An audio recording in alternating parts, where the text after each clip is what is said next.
In this video, I'm going to be addressing a highly disingenuous claim. Intentionally misgendering trans people is an act of violence. I've opted not to deal with this claim in the context of Riley J. Dennis' recent ludicrous video. If I were to have responded directly to Riley J. Dennis's claim, it would have only lent credibility to the alt-right disinformation that this is just the ravings of another non-threatening SJW lunatic. It's not. It's one which anyone who's been subjected to trans activist close hand will be very familiar with. Google it. This claim is a claim being made by trans activists pushing trans lobby legislation and policy. There is a social contagion to trans lobby mantras that has been taking off at an exponential rate. This is supported by the neoliberal media and institutions including university student unions, people who have the power and privilege to shape policy and legislation. Such policy and legislation could mean that people could be fired, sued, or even jailed for so-called willful misgendering of anyone who claims to be trans. You were the director of the Georgia chapter of the ACLU, and you said that you were, quote, principally and philosophically unaligned on several issues, so you left your job. Why did you do that? Well, just to set the record straight, I didn't quit. I was pushed out. I was pushed out for asking questions around a broad range of civil rights issues.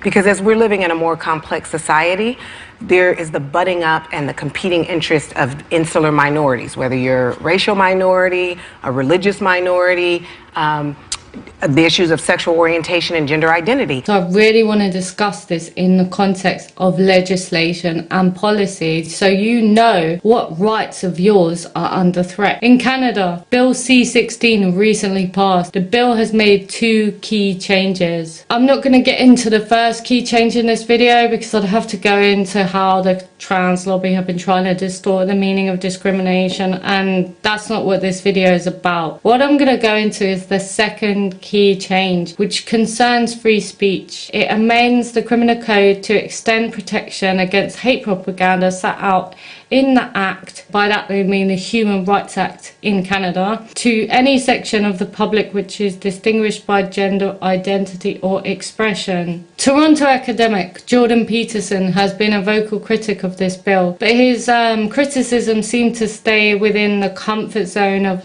who is and who isn't legitimately trans. In that sense, his criticisms, I think, are quite weak. But I'm going to link the article about his situation. I'm more interested in talking about a recent CPS consultation which went on in the UK, the law that I understand better, and it's a law that's not yet in place. The CPS currently defines crimes involving hostility as follows: any criminal offence which is perceived by the victim or any other person to be motivated by hostility or prejudice based on a person's sexual orientation or transgender identity or perceived sexual orientation or transgender identity. The victim's perception of the perpetrator's intent is what counts to prosecutors, which ties in perfectly with what people like Riley J. Dennis are asserting, because they're essentially saying if you intentionally misgender someone, this is violence. If you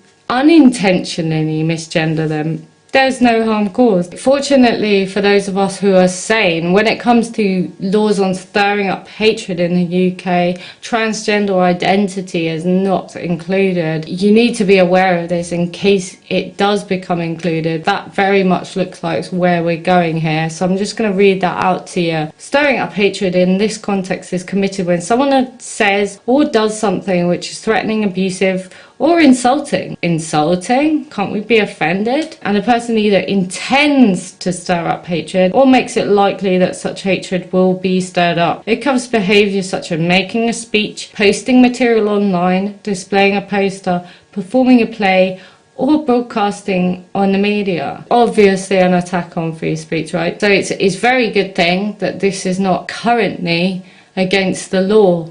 An important thing to do is to compare the characteristics which are currently protected under hate speech legislation to those characteristics which are protected under the Equality Act 2010, which protects you from indirect or direct discrimination, you'll see the main characteristic which isn't protected is sex, biological sex. Every other characteristic, even religion, is protected under hate speech laws. Sex, you can call someone a cunt, bitch, whore. So that's quite interesting. A physical characteristic could be deemed less worth protection than a belief which is based on blind faith. Religion is currently protected. Transgender identity is in the works. There's no discussion about whether we should protect sex. I don't think it's reasonable religion or transgender identity be protected under hate speech laws. They're a belief, they're not a physical characteristic. What makes transgender identity more demanding than religion is they expect not only that we accept their faith, we adopt it. Catholics aren't demanding that we go around calling priests father and accusing us of violence if we do not do this. British Muslims aren't demanding that I walk around in burqa around them, whereas transgender identity activists are demanding that we change the way we address them, which means that we've got to adopt their ideology. Because before anyone says a word out loud,